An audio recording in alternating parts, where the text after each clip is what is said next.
வணக்கம்.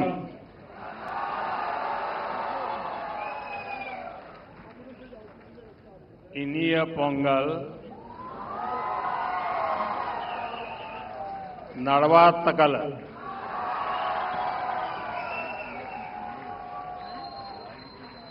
आज पोंगल एक ग्लोबल फेस्टिवल बन चुका है. दुनिया भर में तमिल समुदाय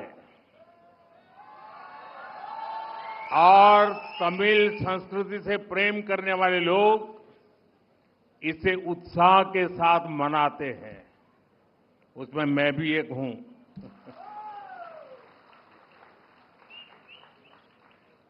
इस विशेष पर्व को आप सभी के साथ मनाना मेरे लिए सौभाग्य की बात है.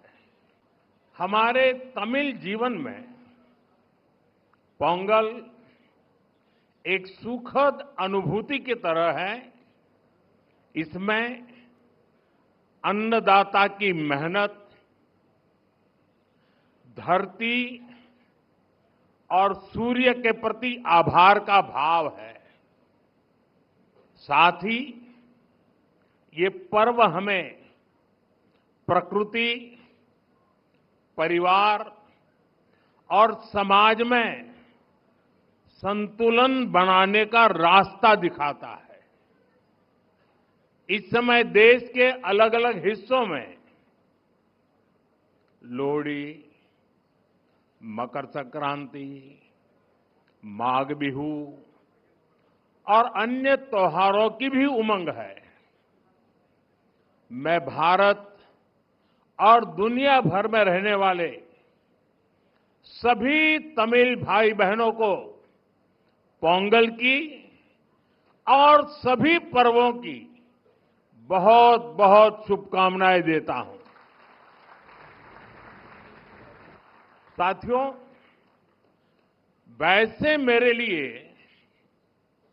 ये भी बहुत सुखद रहा है कि पिछले वर्ष मुझे तमिल संस्कृति से जुड़े कई कार्यक्रमों में शामिल होने का अवसर मिला.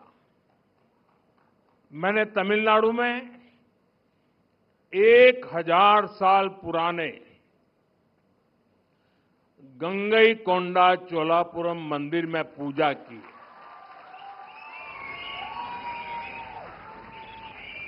वाराणसी में काशी तमिल संगमम के दौरान सांस्कृतिक एकता की ऊर्जा को पल पल उसके साथ जहां भी रहा मैं जुड़ा रहा. मैंने उसे महसूस किया. जब मैं पंबन ब्रिज के लोकार्पण के लिए रामेश्वरम गया था तो तमिल इतिहास की महानता का फिर एक बार साक्षी बना था. हमारी तमिल संस्कृति पूरे भारत की साझी विरासत है. इतना ही नहीं, पूरी मानवता की ये साझी विरासत है. मैं एक भारत श्रेष्ठ भारत की जिस भावना की बात करता हूं उसे पोंगल जैसे पर्व और सशक्त बनाते हैं. साथियों, दुनिया की लगभग सभी सभ्यताओं में फसलों से जुड़ा कोई न कोई उत्सव मनाया जाता है. तमिल संस्कृति में किसान को जीवन का आधार माना गया है. तिरुकुरल में कृषि और किसानों पर विस्तार से लिखा गया है.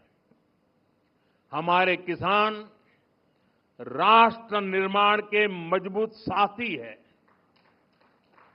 उनके प्रयासों से आत्मनिर्भर भारत अभियान को बहुत मजबूती मिल रही है. केंद्र सरकार भी किसानों को सशक्त बनाने के लिए प्रतिबद्ध होकर लगातार काम कर रही है। साथियों, पोंगल का त्योहार हमें प्रेरित करता है कि प्रकृति के प्रति आभार केवल शब्दों तक सीमित न रहे, उसे हम जीवन शैली का हिस्सा बनाएं। जब ये धरती हमें इतना कुछ देती है, उसे संजोने का दायित्व भी हमारा है। अगली पीढ़ी के लिए मिट्टी को स्वस्थ रखना, पानी को बचाना और संसाधनों का संतुलित उपयोग करना सबसे जरूरी है। मिशन लाइफ, एक पेड़ मां के नाम, अमृत सरोवर जैसे हमारा अभियान इसी भावना को आगे बढ़ाते हैं।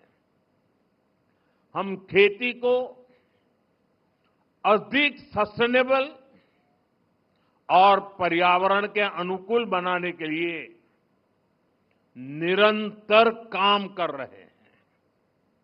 आने वाले समय में सस्टेनेबल खेती के तरीके,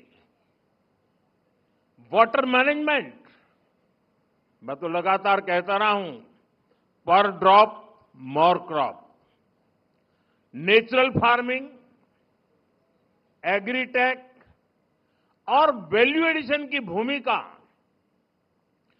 बेहद महत्वपूर्ण है। इन सभी क्षेत्रों में हमारे युवा नई सोच के साथ आगे बढ़ रहे हैं। कुछ ही महीने पहले मैं तमिलनाडु में नेचुरल फार्मिंग से जुड़े एक सम्मेलन में शामिल हुआ था, जहां मैंने देखा कि हमारे तमिल युवा कितना बेहतरीन काम कर रहे हैं। यानी प्रोफेशनल लाइफ की बड़ी बड़ी चीजें छोड़ करके वो खेत में काम कर रहे हुए मुझे मिले। मैं खेती से जुड़े अपने युवा तमिल मित्रों से आग्रह करता हूं कि वे सस्टेनेबल खेती में क्रांति लाने के इस अभियान का और विस्तार करें। हमारा लक्ष्य ये होना चाहिए कि हमारी थाली भी भरी रहे, हमारी जेब भी भरी रहे और हमारी धरती भी सुरक्षित रहे।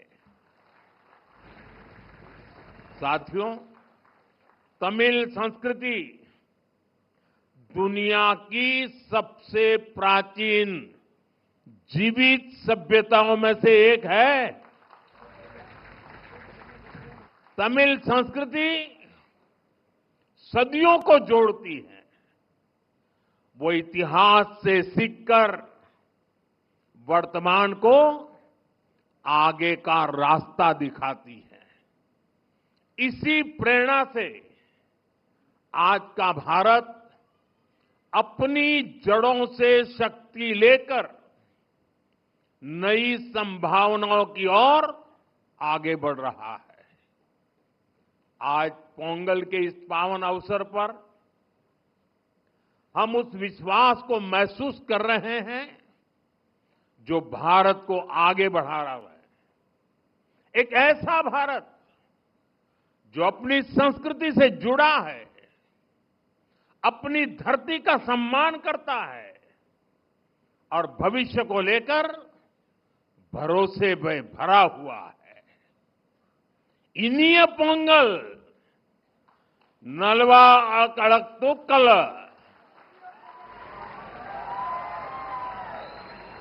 वाळगा तमिल, वळगा भारतम। एक बार फिर आप सभी को पोंगल की बहुत बहुत बधाई, बहुत बहुत धन्यवाद। वणक्कम। वीडियो अच्छा लगा तो लाइक कीजिए, शेयर कीजिए एंड सब्सक्राइब कीजिए।